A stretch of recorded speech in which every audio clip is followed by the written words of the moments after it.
How can someone disappear without a trace? Why do some return, unable to explain what happened? And for those never found, where did they go? Welcome to Midnight Chronicles, where the darkest stories come to life just before you drift to sleep. Let us know what part of the world are you watching this from and at what time. Tonight, we'll take you on a journey through the strange, dark, mysterious, and the terrifying. That's what this channel is all about. And if you are into these kind of stuff, don't forget to subscribe to our channel. We post fresh new content 3 to 4 times a week.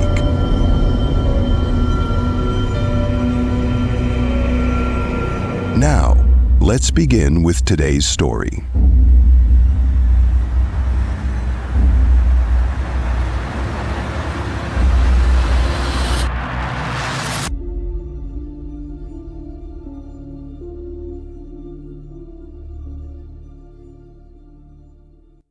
Over my years working here in Yosemite National Park, I've seen it all, or so I thought. Today, I'm sharing with you 5 stories that defy explanation. These aren't just missing person cases. They're riddles woven into Yosemite's vast and untamed wilderness. Strange clues, unanswered questions, mysteries that have no logical answers, and cases that haunt us to this day. These are 5 cases I can't forget, people who vanished into thin air, some found in places they shouldn't have been, and others whose stories leave us with more questions than answers. These stories will make you think twice before stepping off the trail, or just going out there into the wilderness at all.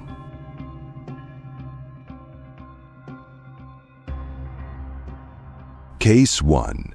The Man by the Campfire. There's an unspoken rule among rangers in Yosemite. If you spot a lone campfire deep off trail at night, approach with caution, or maybe not at all. Fires in forbidden places are rare, and those who light them often aren't the kind of people you want to meet. Over the years, I've encountered my share of poachers, drifters, and rule breakers who thought they could outwit the wilderness. But one night, high in the remote backcountry, I came across a campfire that defied everything I thought I knew. It wasn't the fire itself that chilled me, it was the man sitting beside it. Silent, motionless, his eyes fixed on the flames as if he were somewhere far beyond this world. And what happened when I stepped closer? Well, that's a story I've never been able to explain, and I'm not sure I ever will. It was early October, the kind of crisp, cool night where even the slightest sound carries through the forest. I was on patrol in the backcountry near Glen Owlin, an area known for its rugged beauty and remoteness. Most hikers cleared out before dusk, knowing how cold and desolate it could get after the sun went down. That's why I was surprised when I spotted a faint orange glow through the trees, a fire somewhere off trail. I pulled my flashlight from my belt and started walking toward it, my boots crunching softly on the pine needles. As I got closer, I saw him, a man sitting alone on a log, his back straight, his hands resting on his knees. He didn't have a tent or any visible gear, just the clothes on his back and a small fire crackling at his feet. His face was illuminated by the flames, gaunt and pale, with eyes that seemed to reflect more than just the light. "Sir," I called out, keeping my tone even, "this is a restricted area. Are you lost?" I stepped closer, shining my flashlight toward him. He didn't flinch or turn his head, just kept staring into the fire. "Sir," I repeated, louder this time, "are you all right?" Finally, he looked up at me. His eyes were glassy, distant, as though he were looking through me rather than at me. "I'm waiting," he said, his voice barely above a whisper. "Waiting for what?" I asked, lowering the flashlight slightly. He didn't answer. Instead, he tilted his head toward the fire, as though listening to something I couldn't hear. That's when I noticed something odd. There was no wood in the fire. It was burning on bare ground, without fuel, yet the flames danced as if fed by some unseen source. I took a step back, suddenly uneasy. "Sir, I need you to come with me. It's not safe to be out here alone." He didn't move. Instead, he reached into his pocket and pulled out something small and metallic. At first, I thought it was a lighter, but when he held it up, I saw it was a dog tag, tarnished and worn, the kind you'd see on a soldier. The name on it was barely visible, but I caught enough to recognize the first name, Mathew. "Is that yours?" I asked. He shook his head slowly. "It's his," he said, his voice trembling. "Hose." Again, he didn't answer.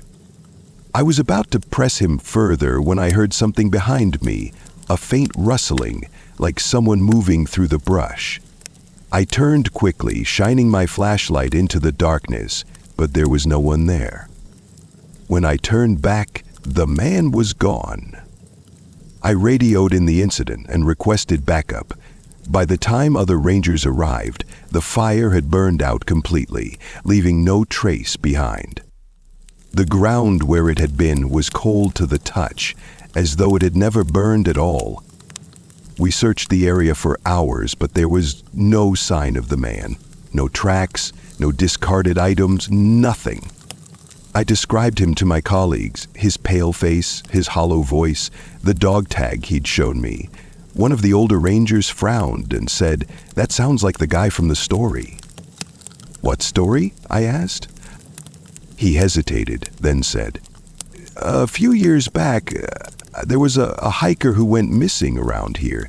Name was Mathew. Some say he never left." Curious, I dug into the park's records the next day. Sure enough, there was a case from 5 years earlier, a man named Mathew Hayes, who'd gone missing while hiking near Glenowlan. His dog tags had been recovered near a creek a month later, but his body was never found. The description of Mathew in the report matched the man I'd seen almost perfectly, but that didn't make sense. How could it be him? And why was he sitting by a fire that didn't burn? Over the next few weeks, I couldn't shake the memory of that night. I even returned to the spot where I'd found the fire, hoping to find some logical explanation. But the ground was undisturbed, as though no one had ever been there. I keep thinking about the way he looked at me, like he knew something I didn't. And his last words still echo in my mind. "I'm waiting." Waiting for what? For someone to find him? For someone to join him? Or was he waiting for me? What was he waiting for? Who even was that guy? Could it have been the missing hiker Mathew Hayes, or someone else entirely? The fire that burned without wood, was it a trick of the light, or something more supernatural?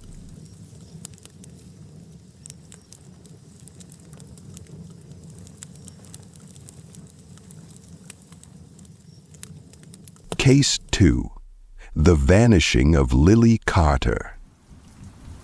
Lilly Carter thought she knew it well enough. At just 19, Lilly was an experienced hiker for her age. She'd grown up exploring trails with her dad, a retired firefighter who taught her everything about survival in the wild. How to read a compass, start a fire, and recognize the signs of changing weather. By the time she left for college, the outdoors was her refuge, a place she turned to for clarity and peace.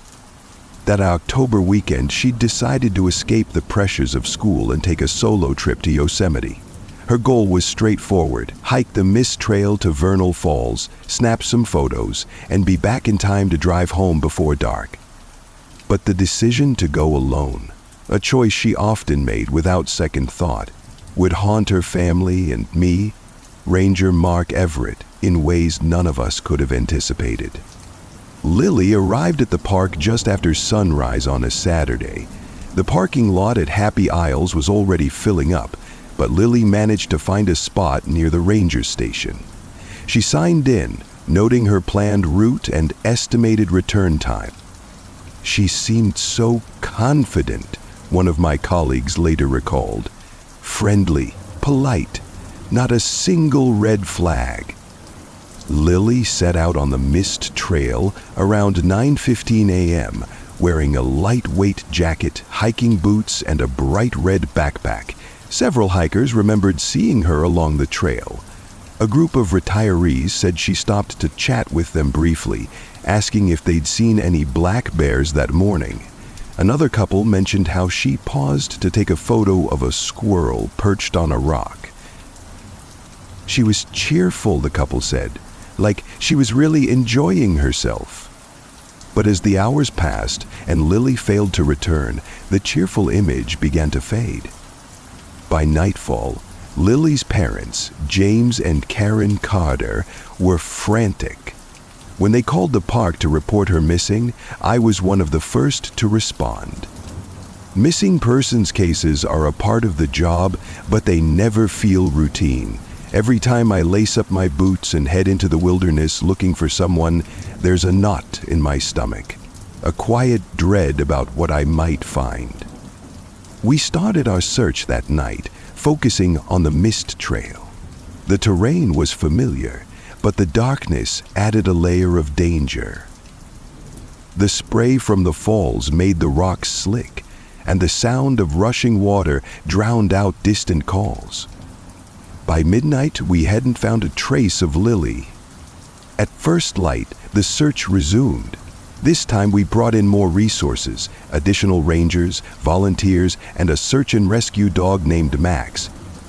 It was Max who led us to the first clue. About 2 miles up the trail, near the base of Vernal Falls, the dog stopped abruptly, his nose in the air. He barked and began pulling toward a large boulder near the trail. That's where we found Lilly's backpack. It was lying neatly against the rock, as if someone had placed it there intentionally. Inside, we found snacks, a half-filled water bottle, a sunscreen, and a small first aid kit. But her phone was missing, and her hiking boots weren't in the immediate area. The condition of the backpack was what struck me most. The rocks and soil around it were damp from the mist, but the bag itself was bone dry. Over the next 2 days, the search intensified. We brought in drones equipped with thermal imaging, divers to check the pools below the falls, and helicopters to survey the area from above. But as the days dragged on, the case grew colder. There were no signs of a struggle, no footprints leading off the trail, no clothing snagged on branches. It was as if Lilly had stepped off the edge of the world. During this time, I spent a lot of my time with Lilly's parents. James Carter, normally stoic, was on the verge of breaking. She wouldn't just walk off, he kept saying. She's smarter than that. Something happened to her. His wife, Karen, barely spoke. She just clutched a photo of Lilly, her knuckles white, as if sheer willpower could bring her daughter back.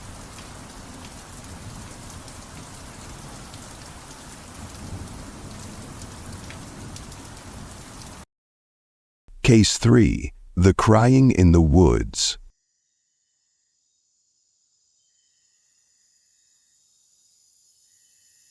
Tenaya Lake is one of those places. By day, it's a picture-perfect spot for kayaking or picnicking, the kind of place families flock to with coolers and sunscreen. But by night, it changes. The air feels heavier, the shadows stretch longer, and the sounds of the forest take on an almost sentient quality. It started with a call around midnight.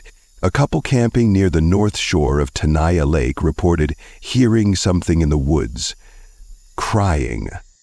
It sounded like a woman, the caller said. She was screaming for help. I was on patrol a few miles away, so I responded immediately. As I drove along the narrow road toward the lake, I rolled down my window, listening. At first, all I heard was the hum of my engine and the occasional rustle of leaves in the breeze. But then, as I approached the north shore, I caught it, a faint, high-pitched sound carried on the wind. It was crying. By the time I reached the couple's campsite, the sound had stopped. The campers were visibly shaken, their flashlights trembling in their hands. "It was over there," the woman said, pointing toward the dark forest beyond the water's edge. "We thought about going to help, but it didn't feel right. It sounded wrong, like it wasn't human." I assured them we'd investigate and radioed for backup, but deep down, I felt the same unease they did. The next morning, as the first light filtered through the pines, we got another call. This time it was a man named Alex Rourke reporting his girlfriend, Marissa Scott, missing. Alex was frantic when I arrived at their campsite on the south side of the lake. He paced back and forth, running his hands through his hair, his voice cracking as he spoke. "She's gone," he said. "I woke up and she wasn't there. Her stuff's still here. Her boots, her phone. She wouldn't just leave." The campsite was oddly pristine. The tent was zipped closed, the campfire neatly extinguished, but as I scanned the area, something caught my eye. A single footprint in the damp sand by the water. It was small, likely Marissa's, but there were no other tracks leading to or from it. It was as if she'd stepped out of the tent and vanished into thin air. We launched the search immediately, assembling a team of rangers, volunteers, and a search dog named Bella. The terrain around Tenaya Lake is rugged, with dense undergrowth and steep granite slopes that make navigation difficult.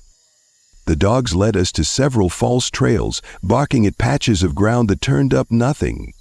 The helicopters circled overhead, scanning the forest with thermal imaging, but the dense canopy made it nearly impossible to see anything. By the end of the first day, we had no leads.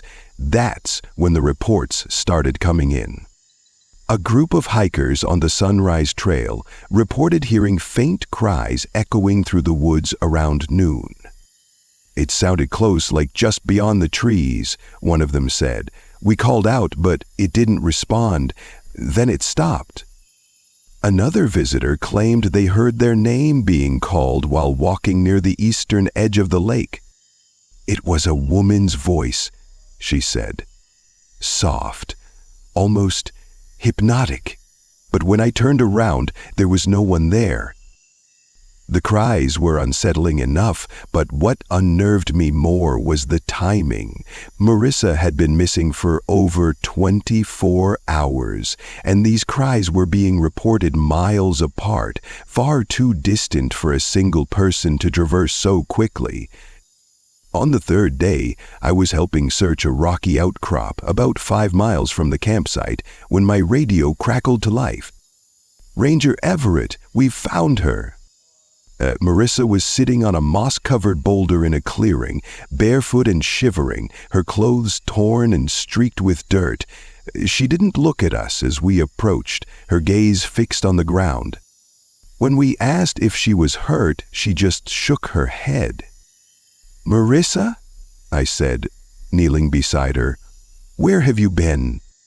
Her lips trembled, but no words came out. She looked at me with wide, glassy eyes, and I'll never forget what she finally said. They wouldn't let me leave. Back at the command center, we tried to get more out of her, but her story was fragmented, like a shattered mirror with pieces missing. "I woke up and Alex was gone," she began. There was crying. I thought someone needed help." She trailed off, her hands shaking as she clutched a cup of tea. "I followed it," she continued. "I don't remember how far, but then They found me." "Who?" I asked, leaning in. "Who found you, Marissa?" Her face paled and she shook her head. "They weren't people. I don't know what they were. They watched me, whispered things I couldn't understand, and when I tried to leave, they wouldn't let me." She couldn't describe them, only that they moved in the shadows and made the forest feel alive, like it was breathing around her. Marissa was physically unharmed, which baffled the medics. She had been missing for nearly 3 days, yet she showed no signs of dehydration, sunburn, or even insect bites. When we searched the area where she was found, we discovered something strange. Dozens of small, circular impressions in the dirt around the boulder, like the ground had been trampled by bare feet. But there were no trails leading to or from the site. Marissa returned home, but she was never the same. She refused to speak publicly about her experience, and Alex broke off their engagement shortly after, citing her increasing paranoia. As for me, I can't stop thinking about her words. They wouldn't let me leave. Who or what was she talking about? And how do you explain the crying, heard by multiple people miles apart? I've patrolled Tenaya Lake dozens of times since then, but I've never heard the cries again. Still, when I walk those trails at night, I feel it. That weight in the air, like the forest is holding its breath. Whatever happened to Marissa, one thing is certain: some mysteries in Yosemite are meant to remain unsolved. What did Marissa encounter in the forest? Was it human, animal, or something else entirely? How do you explain the cry heard by multiple people in different locations? Could this be connected to other strange occurrences at Tenaya Lake, or was this an isolated incident?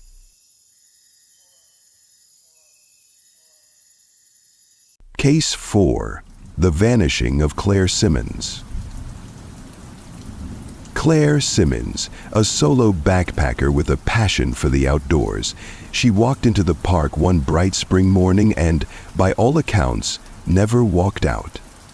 Her disappearance wasn't just strange, it was downright unsettling. From the cryptic clues we found along the way to the unanswered questions that still haunt me, I can't shake the feeling that whatever happened to Claire was far from ordinary. Claire arrived at Yosemite's Big Oak Flat entrance on May 3, 2019.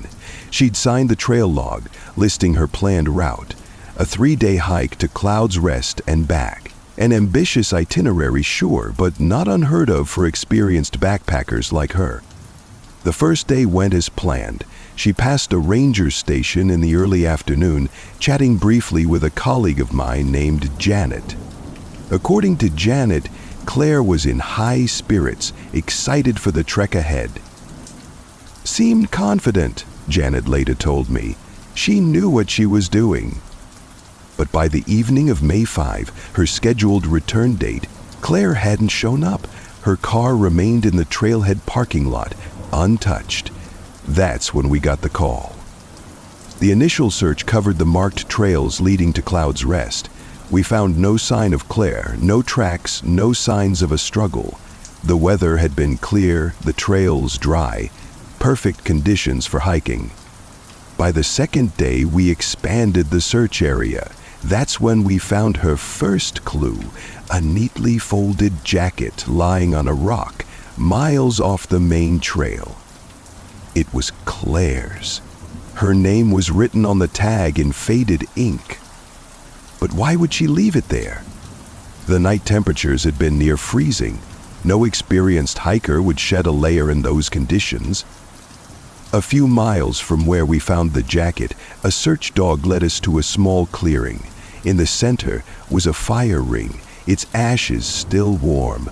Someone had been there recently. Around the fire, we found a few scattered items, an empty water bottle, a trail map, and a notebook. The map was unremarkable, marked with standard routes and notes. The notebook, though, it was strange. Most of the pages were blank, but on the last page, written in hurried, uneven handwriting, was a single phrase: "Not alone, not safe." The fire ring was near a place locals call Whispering Canyon, a steep and narrow valley shrouded in dense forest. It's not a place most hikers venture into. Too rugged, too easy to get lost. Despite the danger, we decided to search the canyon. If Claire had gone that way, we needed to follow her trail. As we descended, the atmosphere changed. The forest grew eerily quiet, the usual sounds of birds and insects replaced by an oppressive stillness. Even the wind seemed to hold its breath. Halfway down, one of the volunteers froze. "Do you hear that?" he whispered. At first, I thought it was just the wind, but then I heard it too. Faint voices, almost like whispers, carried on the breeze. We called out for Claire, our voices echoing off the canyon walls. The whispers stopped. Deep in the canyon, we found what looked like a makeshift campsite. A tattered tent was pitched beneath a large oak tree, its fabric weathered and torn. Inside, we found a few items: a journal, a flashlight, and a photo of Claire. The journal was water damaged, its pages smeared and illegible, but the photo, it was chilling. Claire stood smiling in front of Cloud's Rest, the iconic peak she'd been aiming for.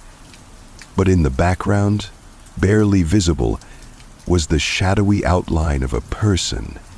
Despite the evidence, the search yielded no further signs of Claire. No body, no tracks, nothing to explain where she'd gone.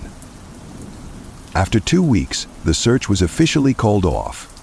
Claire's case was classified as a presumed accident, her disappearance chalked up to the unpredictable dangers of the wilderness.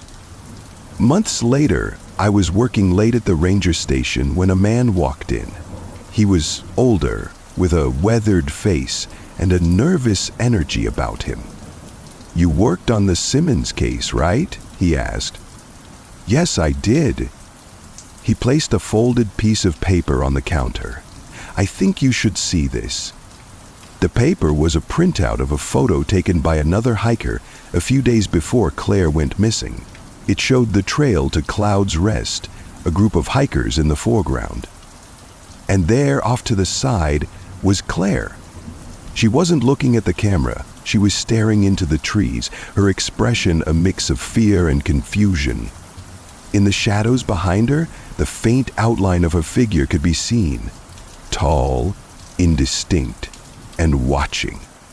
Who, or what, was Claire staring at in that photo? Could it have been the same shadowy figure in the picture from her tent? What did she mean by not alone, not safe? Was she being followed, or was there something else out there in the wilderness? And perhaps the most chilling question, where is Claire Simmons now?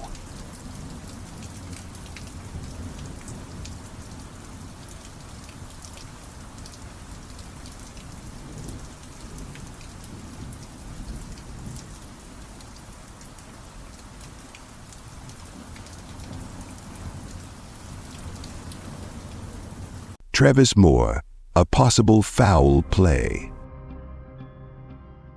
There's a stretch of trail near Gallows Peak that even seasoned hikers avoid. It's not marked on any maps, but locals know its reputation. The stories range from the mundane, a dangerous path prone to landslides, to the grim whispers of disappearances and strange sightings. As a ranger, I've heard them all. Most are easily dismissed as urban legends, embellished over time, but then came the disappearance of Travis Moore, a case that still makes me question everything I thought I knew about this park. Travis was a 31-year-old mechanical engineer from Reno who loved challenging himself on solo hikes. He had a knack for finding trails that most people wouldn't dare attempt. According to his friends, he'd been talking about exploring the unmarked areas around Gallows Peak for months. On June 8, 2021, Travis entered the park, signed the trail log, and left a note with the rangers about his planned route. He intended to camp for 3 nights and return by June 21. When he didn't show up, his family reported him missing. We started the search where Travis had last been seen, a small clearing near the base of Gallows Peak where he'd reportedly set up his first camp. The campsite was neat and unremarkable, save for one odd detail: a small pile of rocks arranged in a perfect circle in front of his tent. At first, we thought it was just a makeshift fire ring, but there were no ashes or signs of burning.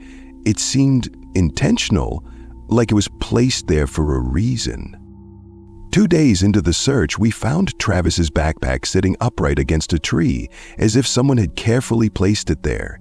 Inside, we found standard supplies: trail mix, a map, water bottles. But there were also strange additions.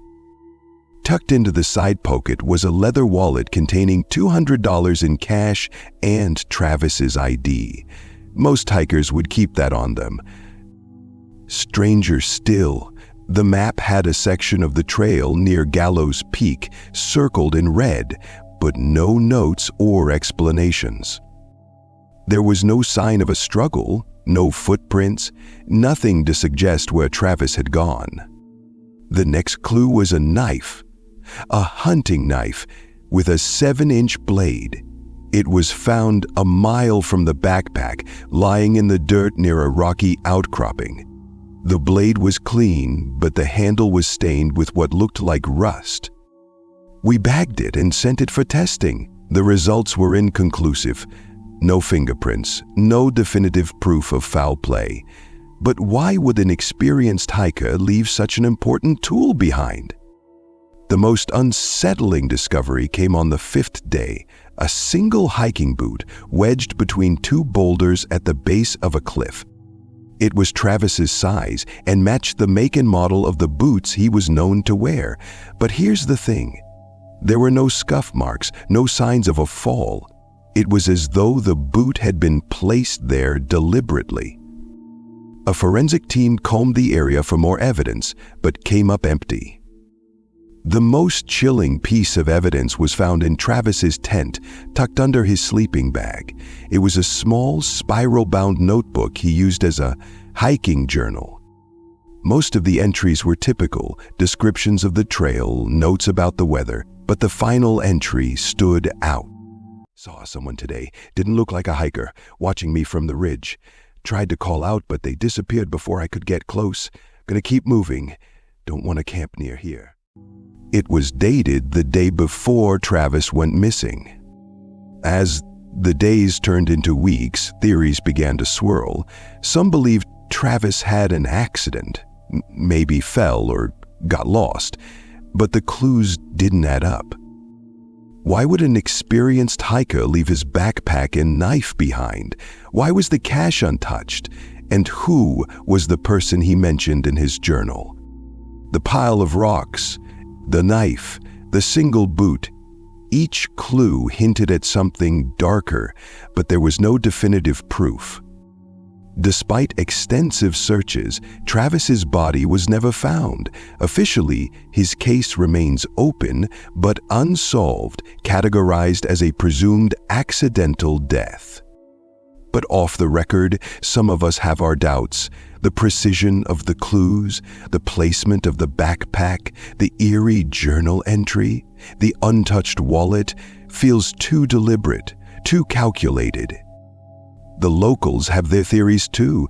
Some speak of rival hikers with territorial tendencies, others of something far more sinister, a shadowy figure known in whispers as the Watcher of Gallows Peak. Who was the person Travis saw on the ridge? Were they following him, or was it a coincidence? What was the significance of the rock circle in front of his tent? Could it have been a signal or a warning? And perhaps the most haunting question, was Travis's disappearance the result of a tragic accident, or did someone or something ensure he'd never leave Gallows Peak? And please, don't forget to subscribe to the channel, as it helps me create more of these videos. Thank you.